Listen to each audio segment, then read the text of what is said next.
Men bugun sizga juda muhim ogohlantirishni yetkazmoqchiman. Eski pasporti bor fuqarolar uchun 2 yildan keyin ko'p narsalar o'zgarishi mumkin. Bu masala faqat pasport almashtirish haqida emas, balki bank, pensiya, nafaqa, chegaradan o'tish, davlat xizmatlari, notarius, ishga kirish, farzandni bog'cha yoki maktabga rasmiylashtirish kabi kundalik ishlaringizga ham ta'sir qilishi mumkin. Shuning uchun bu videoni oxirigacha ko'ring, qo'shnilaringizga, ota-onangizga, chet elda yurgan qarindoshlaringizga ham yetkazing. Hozir kanalga obuna bo'ling va videoga like bosing, chunki men bunday ogohlantirishlarni oddiy tilda vaqtida tushuntirib beraman. Avval ko'pchilik eski pasport bilan yillar davomida bemalol yurardi. Kimdir pasport muddati tugashiga hali vaqt bor deb o'ylardi. Kimdir men hech qayerga chiqmayman, menga yangi hujjat shart emas derdi. Yana kimdir navbat ko'p.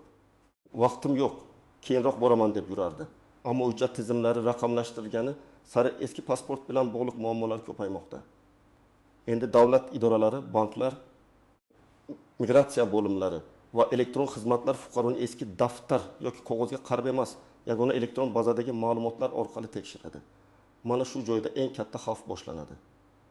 Agar pasportingiz eski namunada bo'lsa, undagi ma'lumotlar elektron tizim bilan to'liq mos kelmasa, ro'yxatdagi manzil yangilanmagan bo'lsa, familiya yoki ism yozilishida farq bo'lsa, pasport muddati yaqinlashgan yoki tugagan bo'lsa, 12 iyuldan keyin ayrim xizmatlarda sizdan yangilangan hujjat talab qilinishi mumkin. Men buni qo'rqitish uchun aytmayapman. Men amaliyotda ko'p ko'rganman. Odam muhim ish bilan boradi. Lekin bitta hujjatdagi xato sababli ishi yurmay qoladi. Oldin ayrim joylarda eski pasportga ko'z yumib qaralardi. Masalan, bank xodimi pasportingizni ko'rib, qo'lda ma'lumotni kiritardi. Notarius pasport seriya va raqamini yozib, ishni davom ettirardi. Poliklinika yoki mahalla idorasida odamni mahalliy tanish-bilish orqali aniqlashardi. Chekka hududlarda esa ko'p xizmatlar qog'oz ro'yxatlar bilan yurardi. Shuning uchun eski hujjat bilan ham odamlar bir amallab ishini bitirib kelishgan. Hozir esa vaziyat boshqa. Tizim sizning pasportingizni avtomatik tekshiradi. Bank hisob ochayotganda shaxsni identifikatsiya qiladi. Telefon raqamini rasmiylashtirganda operator ma'lumotni bazadan solishtiradi. Davlat xizmatlari markazida ariza topshirganingizda pasport ma'lumotingiz elektron bazaga ulanadi. Agar tizim ma'lumot topilmadi. Hujjat muddati o'tgan, shaxs ma'lumotlari mos emas yoki yangilangan hujjat talab qilinadi degan xabar bersa, xodimning o'zi ham sizga yordam bera olmay qoladi. Eng muhim o'zgarish shundaki, eski pasport endi hamma joyda yetarli hujjat sifatida qabul qilinmasligi mumkin. Ayniqsa, shaxsni aniq tasdiqlash talab qilinadigan xizmatlarda yangilangan biometrik pasport yoki ID karta so'raladi. Bu degani sizning eski pasportingiz birdaniga yo'q bo'lib ketadi degani emas. Lekin undan foydalanish doirasi torayadi, xavf esa oshadi. Masalan, siz bankdan kredit olmoqchisiz. Oldin faqat pasport nusxasi, ish joyidan ma'lumotnoma va daromad yetarli bo'lgan bo'lishi mumkin. Endi bank mijozni tekshirayotganda pasport ma'lumotlari elektron tizimda to'g'ri chiqishi kerak. Agar eski pasportingizdagi manzil bazada bo'sh ko'rinsa yoki hujjat turi eski bo'lgani sababli tekshiruvdan o'tmasa, kredit arizangiz kechikadi yoki rad etiladi. Bu yerda muammo sizning daromadingizda emas, hujjat holatida bo'ladi. Yana bir misol, pensioner onaxon bank kartasini yangilash uchun boradi. Kartaning muddati tugagan, pensiya shu kartaga tushadi. Bank xodimi shaxsni tasdiqlashni so'raydi. Eski pasportdagi ma'lumotlar bazada yangilanmagan bo'lsa, bank avval hujjatni yangilang deyishi mumkin. Natijada odam pensiyasini vaqtida ola olmaydi. Bu kichik masala emas. Chunki ko'p oilalarda pensiya asosiy daromad hisoblanadi. Birinchi navbatda pasport muddati tugashiga oz qolgan yoki allaqachon tugagan fuqarolar xavotir olishi kerak. Agar pasportingizda amal qilish muddati o'tib ketgan bo'lsa, uni hali yurib turibdi deb olib yurish juda katta xato. Bunday hujjat bilan bankda, aeroportda, notariusda, davlat xizmatlari markazida muammoga duch kelasiz. Ikkinchi guruh eski namunadagi pasport bilan yurgan, lekin ID karta olmagan fuqarolar.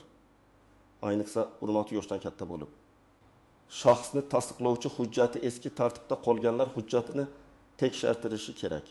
Men ko'p holatda odamlar pasportim uyda turibdi, men hech qayerga bormayman deb o'ylashni ko'raman. Lekin hayotda kutilmagan vaziyat bo'ladi. Kasalxonaga yotish kerak bo'ladi. Meros masalasi chiqadi. Farzandga hujjat kerak bo'ladi, bank kartasi bloklanadi. Shunda eski pasport sababli odam vaqt yo'qotadi. 3-guruh chet elda ishlayotgan yoki chet elga chiqmoqchi bo'lganlar. Sizga chegaradan o'tishda, aviachipta olishda, viza rasmiylashtirishda, konsullik xizmatlarda hujjatning amal qilish muddati va turi juda muhim. Masalan, pasportingiz muddati tugashiga 3 oy qolgan bo'lsa, ayrim davlatlar viza bermaydi yoki aviakompaniya bortga qo'ymasligi mumkin. Bu yerda mening chipta pulim to'langan edi degan gap yordam bermaydi. 4-guruh familiyasi o'zgargan ayollar va hujjatidagi ism familiyasi boshqa hujjatlar bilan mos kelmaydigan fuqarolar. Nikohdan keyin familiya o'zgargan, lekin pasport yangilanmagan bo'lsa, mulk, bank, bola hujjati, aliment, meros, notarial ishonchnoma kabi ishlarda muammo chiqadi. Bitta har farq ham muammo bo'lishi mumkin. Masalan, pasportda Olimova, bankda Alimova, tug'ilganlik guvohnomasida Olimova bo'lsa, tizim buni bitta odam deb avtomatik tanimasligi mumkin.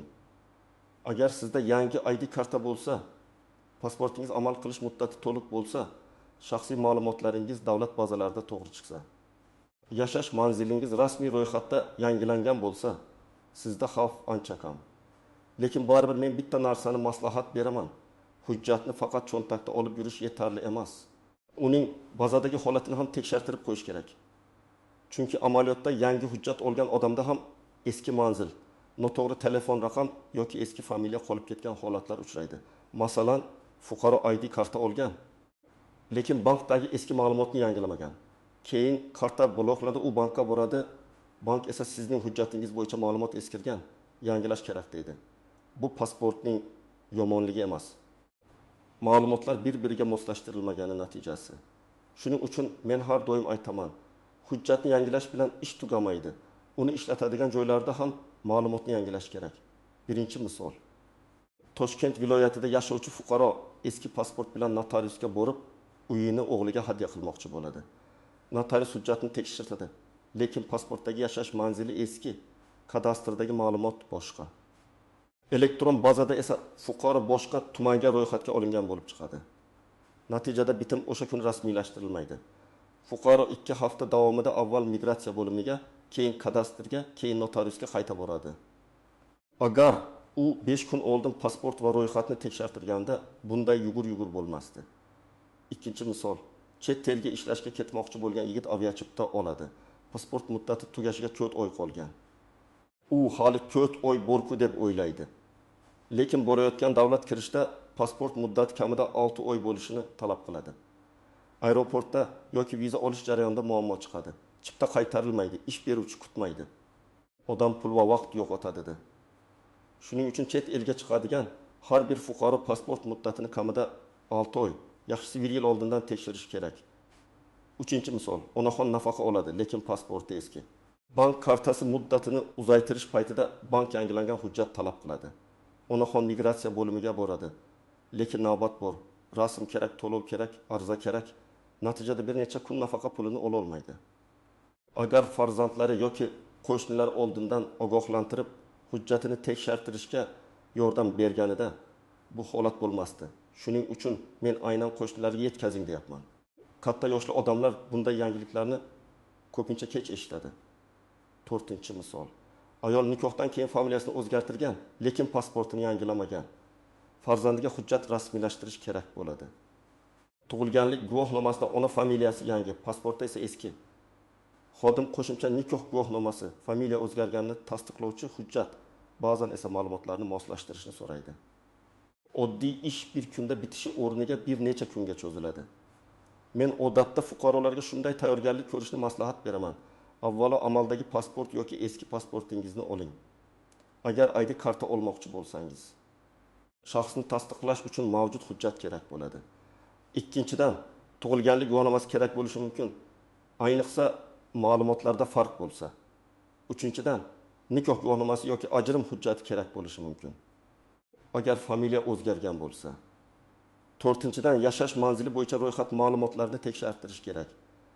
5-dan, davlat boji yoki xizmat to'lov uchun mablag' tayyorlab boring. Agar hujjatda xato bo'lsa, masalan, tug'ilgan sana noto'g'ri yozilgan, ismda bitta harf farq qilgan, otasining ismi boshqa shaklda kiritilgan bo'lsa, buni shunchaki mayda xato deb qoldirmang. Elektron tizim uchun bitta harf ham alohida shaxsdek ko'rinishi mumkin. Men ko'p hollarda fuqarolar hamma meni taniydi-ku deyishini eshitaman. Lekin tizim tanish bilish bilan ishlamaydi. Tizim hujjatdagi ma'lumotni solishtiradi. Birinchi navbatda yashash joyingizdagi ichki ishlar organlarining migratsiya va fuqarolikni rasmiylashtirish bo'limiga murojaat qilasiz.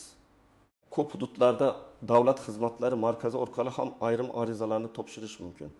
Elektron xizmatlardan foydalana oladiganlar My.Bokk va uz orqali ma'lumotlarni tekshirishi, navbat olish yoki kerakli xizmat haqida oldindan bilib olishi mumkin. Lekin katta yoshli odamlar uchun eng ishonchli yo'l yaqin qarindosh yoki qo'shni bilan birga borib, hujjat holatini joyida aniqlashdir. Borganingizda xodimga aniq ayting, menda eski pasport bor. 12 yildan keyin xizmatlarda muammo bo'lmasligi uchun hujjatimning holatini tekshirtirmoqchiman. ID karta olishim kerakmi? Pasportim muddati to'g'rimi? Bazdagi ma'lumotlarim mosmi? Shunday desangiz, masala aniq bo'ladi. Faqat pasportimni ko'rib bering desangiz, xodim ham umumiy javob berishim mumkin. Siz aniq savol bering, aniq javob oling.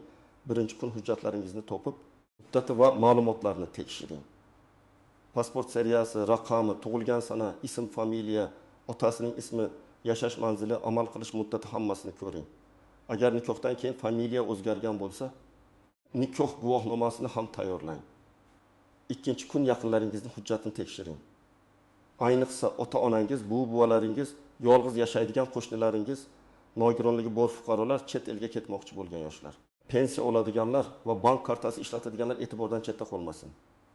Bu ish 10 daqiqa vaqt oladi. Lekin keyin katta muammoning oldini oladi. 3-kun migratsiya bo'limi yoki davlat xizmatlari markaziga borish uchun navbat va ish vaqtini aniqlang. Ayrim joylarda ertalab borish qulay, ayrim joylarda elektron navbat bor. Telefon orqali so'rab oling yoki mahalla mas'ullaridan aniqlang. Hujjatni yangilash uchun suratga tushish, barmoq izi, to'lov va ariza kerak bo'lishi mumkin. 4-kun ariza topshiring yoki kamida rasmiy maslahat oling. Keyin boraman degan eng xavfli gap.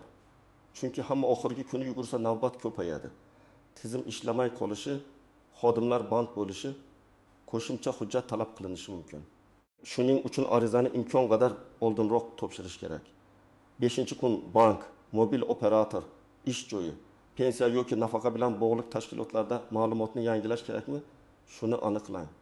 Yangi ID karta olganingizdan keyin bankdagi eski pasport ma'lumotlari avtomatik yangilanmasligi mumkin. Ba'zi joylarda sizning o'zingiz borib, yangi hujjat nusxasi taqdim qilishingiz kerak bo'ladi. Hamma eski pasport egasiga bir xil talab qo'yiladi deb o'ylash ham xato. Ba'zi hujjatlar hali ma'lum muddat amal qilishi mumkin. Ba'zi xizmatlarda eski pasport vaqtincha qabul qilinishi mumkin.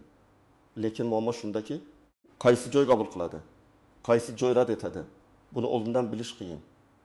Shuning uchun men fuqarolarga meniki o'tadi deb tavakkal qilishni emas, rasmiy tekshiruvdan o'tishni maslahat beraman. Yana bir nozik jihat. Pasport almashtirish jarayonida eski hujjatingiz vaqtincha olib qo'yilishi yoki bekor qilingan deb belgilanishi mumkin. Shu davrda sizga vaqtinchalik ma'lumotnoma kerak bo'lishi ehtimoli bor. Agar yaqin kunlarda safarga chiqmoqchi bo'lsangiz, bankda katta operatsiya qilmoqchi bo'lsangiz, notariusda bitim rejalashtirgan bo'lsangiz, ariza topshirish vaqtini oldindan rejalang. Chunki hujjat tayyor bo'lguncha ayrim ishlar to'xtab turishi mumkin. Chet eldagi fuqarolar uchun alohida ehtiyot bo'lish kerak. Agar siz Rossiya, Qozog'iston, Turkiya, Koreya yoki boshqa davlatda bo'lsangiz, pasport muddati tugashini kutmang. Konsullikka murojaat qilish, navbat olish, hujjat yuborish va javob kutish vaqt oladi. Pasport muddati tugab qolsa, ish ruxsatnomasi, yashash huquqi aviachipta, pul o'tkazmasi va bank xizmatlarida muammo chiqishi mumkin. Yengil. Chet elda hujjat muammosi ichkaridagidan ko'ra qiyinroq hal bo'ladi. Chunki har bir qadam konsullik va mahalliy qonunlarga bog'liq bo'ladi. Birinchi xato: pasport muddati tugaganini sezmay yurish. Odamlar ko'pincha pasportni faqat kerak bo'lganda ochib qaraydi. Men maslahat beraman. Bugunoq oching va amal qilish muddatini ko'ring. Agar muddati 6 oy ichida tugasa, hozirdan harakat qiling. Ikkinchi xato: faqat o'z hujjatini o'ylash. Oilada bitta odam hujjatini yangilaydi, lekin ota-onasi yoki turmush o'rtog'ining pasporti eski qoladi. Keyin meros, bank, tibbiyot, nafaqa yoki kommunal xizmatlarda aynan o'sha odamning hujjati kerak bo'lib qoladi. hujjat masalasi oilaviy tekshirilishi kerak. Uchinchi xato ijtimoiy tarmoqlardagi har bir gapga ishonish.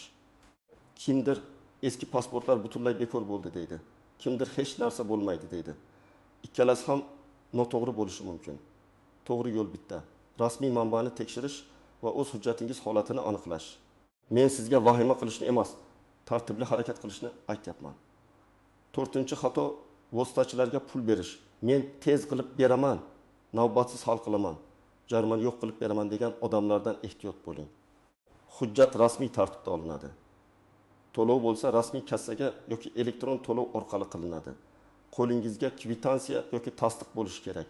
Pasport masalasida noqonuniy yo'l tanlasangiz, keyin muammo yanada kattalashadi. Men sizga aniq harakat rejasini aytaman. Avvalo pasportingizni olib, muddati tugaganmi yoki yo'qmi tekshiring. Keyin undagi ism, familiya, boshqa hujjatlar bilan mosligini solishtiring. Tug'ilganlik guvohnomasi, nikoh guvohnomasi. Farzandlar hujjati, bank ma'lumotlari, ish joyidagi ma'lumotlar bir xil bo'lishi kerak. Agar farq topsangiz, migratsiya bo'limiga borib, qanday tuzatish kerakligini so'rang. Keyin yashash manzilingizni tekshiring. Ko'p odamlar bir joyda yashaydi, lekin ro'yxatda boshqa joyda turadi. Bu ayniqsa nafaqa, subsidiya, maktab, bog'cha, poliklinika va mahalla xizmatlarida muammo beradi. Agar ro'yxat eski bo'lsa, uni yangilash tartibini so'rang. Agar chet elga chiqmoqchi bo'lsangiz, pasport muddati kamida 6 oy emas, yaxshisi 1 yildan ko'proq bo'lishiga harakat qiling. Chunki viza, ish ruxsatnomasi, aviachipta va kirish talablari bir-biridan farq qiladi. Chet elga ketishdan bir hafta oldin pasport muammosini hal qilish juda kech bo'lishi mumkin. Agar pensioner yoki nogironligi bor yaqinlaringiz bo'lsa, ularni yolg'iz yubormang. Hujjatlarni papkaga solib bering. Pasport, tug'ilganlik guvohnomasi, nikoh hujjati, pensiya daftarchasi yoki bank kartasi, telefon raqam. Borgan joyda nima so'rashni oldindan yozib bering. Katta yoshli odamlar ba'zan navbatda hayajonlanib asosiy savolini ayta olmay qoladi. Agar siz yangi ID karta olsangiz, keyin bankka, ish joyiga, mobil operatorga va zarur tashkilotlarga hujjat ma'lumotini yangilashni unutmang. Yangi hujjat olish birinchi qadam. Lekin tizimlarda eski ma'lumot qolib ketmasligi ikkinchi muhim qadamdir. Men bugun sizga bitta asosiy fikrni yetkazmoqchiman. Eski pasport masalasini oxirgi kunga qoldirmang. 12 iyuldan keyin ayrim xizmatlarda talablar qat'iylashsa, eng ko'p qiynaladiganlar oldindan tayyorlanmagan fuqarolar bo'ladi. Hujjatni tekshirish qiyin emas, lekin e'tiborsizlik bankda, chegarada, notariusda, pensiyada yoki davlat xizmatlarida katta kechikish keltirib chiqaradi. Bugun pasportingizni tekshiring, yaqinlaringizga ayting, qo'shnilaringizni ogohlantiring. Ayniqsa katta yoshli odamlar va chet elga chiqmoqchi bo'lganlarga bu xabarni yetkazing. Kommentariyada yozing. Sizda eski pasport bormi? ID karta olganmisiz? Hujjat almashtirishda qanday muammoga duch kelgansiz? Videoga like bosing, kanalga obuna bo'ling va bu ma'lumotni boshqalarga ham yuboring. Chunki bitta vaqtida aytilgan ogohlantirish bir oilani katta ovoragarchilikdan saqlab qolishi mumkin.